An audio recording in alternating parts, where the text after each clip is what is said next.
Hello, as some of you already know, we do all of our cooking on this wood burner, which is very efficient and it does the job impeccably well. The only problem is in this house is that when it comes to room heating, it's starting to boil. When it comes to room heating, we actually do have a convection cell that is trapped between the floor joists of the room above. So what happens, front to back of the house is heated nicely, but going into where you're standing now, it's cooler.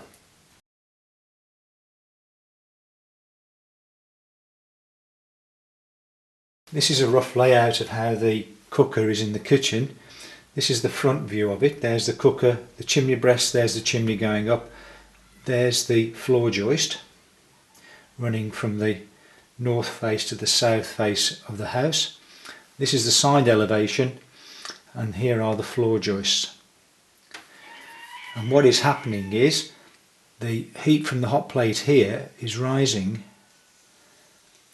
It's getting stuck here, so it's passing along and round and down, but any hot air coming out is going to start doing this, and it is not going to come where we want it, which is the extreme corners of the kitchen.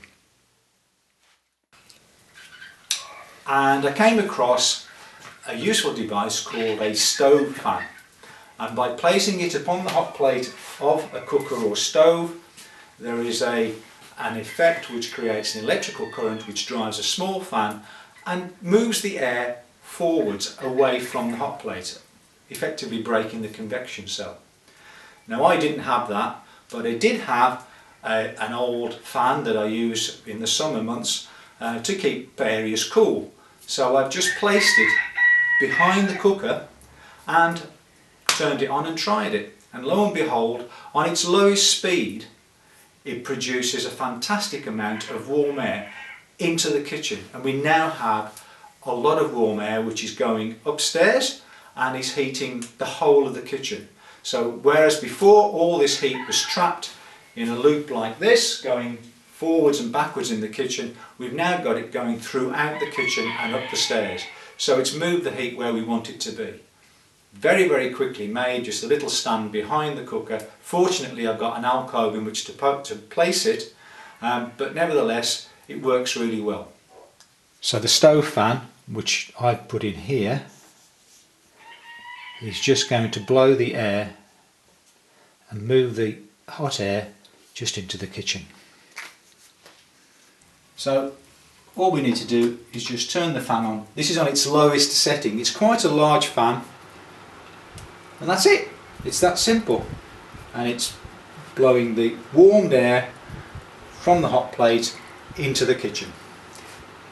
The other thing is, as we've taken out all the electrical appliances over the years, we've never had a hairdryer.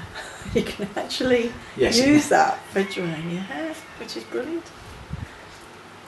But that's it. So as long as the fire is in, we've now been able to heat a lot more of the house for the same amount of heat energy, but it just isn't trapped in between the floor joists. And how much electricity is that fan using then? The maximum rating on its highest speed is 40 watts.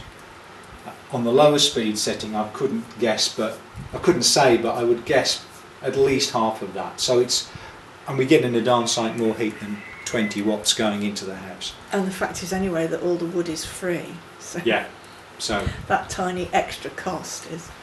Yeah, it is tiny. But the next thing would be ideally to take away an electrical fan and find a way of doing it without that, but still the same idea of breaking this convection cell. So if you were to modify it to not use electricity, you'd be putting it on the top of the hot plate and using the heat to drive it, is that? Possibly, yeah. It would have to be some way of driving it, either with a Stirling engine or something that would be a lot more non-consuming electricity. More efficient. So watch this space. Yeah, let's see what we can come up with. But first principle, it works and it makes a big difference, especially in a large kitchen. Incredible. Or a large room like this where we want the heat to be in other places.